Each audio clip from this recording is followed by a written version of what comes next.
जब इंसान पैदल चल रहा होता है तो उसका एक पाँव पीछे होता है और दूसरा आगे होता है। ना तो आगे वाला पाँव पीछे वाले पर कोई तनकीद करता है और ना ही पीछे वाला पाँव अपनी तौहीन महसूस करता है, क्योंकि वो जानते हैं दोनों कि वो पल भर में बदलने वाले हैं और यही ज़िंदगी है। ज़िंदगी में कामयाबी और नाकामी साथ साथ चलते रहते हैं।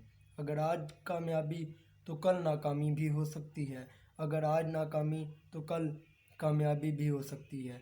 इसीलिए कहा जाता है कि नाकामी को कभी दिल पर और कामयाबी को कभी सर पर मत लें, बल्कि हमेशा अपनी ज़िंदगी के सफ़र को मुसलसल मेहनत के साथ जारी रखें, क्योंकि उस इंसान को कभी ज़वाल नहीं होता जो हमेशा मेहनत और मुसलसल मेहनत से अपना काम करता रहता है। Thank you so much.